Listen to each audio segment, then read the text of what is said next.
Fog of war has settled over the unrest in Libya. There's conflicting reports on the number of killed, airstrikes by Gaddafi forces, the number of cities controlled by the opposition, pretty much everything that's being reported. Last week, a wave of correspondence suggested the opposition was in control of almost the whole country and Gaddafi was doomed. Our Tizak Sanaboyko went to the opposition-held Benghazi to find out why these turned out to be exaggerations. The allure of a war. Incomprehensible as it sounds, it's present in any conflict. Just days ago, these parents feared for their children's lives. Today, they are taking their pictures in front of the tanks. The desire to be captured laughing in the face of danger is even stronger among journalists. And the conflict in Libya is providing a perfect setting for it.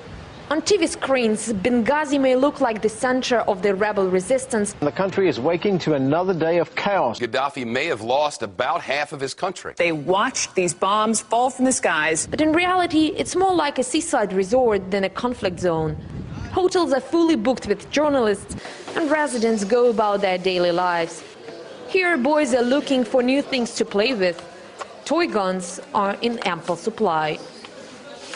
Yet some reports sent from Benghazi refer to the situation in eastern Libya as war. Not a conflict zone where rebels are engaged in sporadic and isolated pitched battles with pro-Gaddafi forces, but an all-out war. Muammar Gaddafi is striking back. Forces loyal to Libyan leader Muammar Gaddafi appear to be advancing east. Libya's leader Muammar Gaddafi has fled the country. With rebels professing their readiness to fight Gaddafi's regime to the bitter end, no wonder news reports are carrying predictions of imminent civil war. Yet, as the rebels' inability to mount a fully fledged offensive becomes more apparent, so is the unbalanced nature of the coverage. Rather than being impartial observers, some networks stop short of directing the protesters. But here, the Al Jazeera crew is warming up the crowd in time for their next live report. Jinan Musa was one of the first reporters to arrive in Benghazi. For several days, she's been traveling with the rebels about 200 kilometers west of the city. At some point, the pro-government forces opened fire at her crew, a focal point of her report. There's a war going on, and whether we like it or not, there's a front line, you know, and there are people with guns, and there are two sides fighting. News channels know that gunfire and explosions make for strong TV, but they also can't help to blow things out of proportion. And with journalists unable to report freely from Tripoli and other Gaddafi-controlled parts of Libya, some can find themselves sucked in by the rebel sides of the story.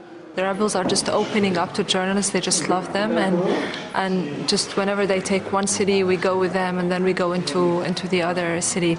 But reporters need rebels too. Here in the opposition's press center in Benghazi, internet access is unrestricted and the coffee available 24 hours. The message is on the wall and sometimes finds its way into reports. Recent reports are saying that government forces, meaning Gaddafi's forces, bombed a weapons depot in one of these, on the edge of one of these cities. The weapons depot had already been taken over by the rebels, and it was a government weapons depot to begin with. The rebels took it over, but when Gaddafi bombed it, then of course he was the enemy and he was the dictator and he's the terrorist. If Canadian forces marched into Washington, D.C. and took over the Pentagon and we responded, nobody would call the American government a terrorist government for protecting our own interests. Many people think that being a war correspondent takes a lot of courage and hard work, but actually often it's much easier and far more enjoyable than routine journalistic assignments, especially when the receiving side is so accommodating. The problem here in Benghazi is that some reporters became not only part of the story, but its main driving force. And instead of hoping that full-blown confrontation and bloodshed could be averted, they're almost calling for it. Oksana Boyka, RT, Benghazi, Libya.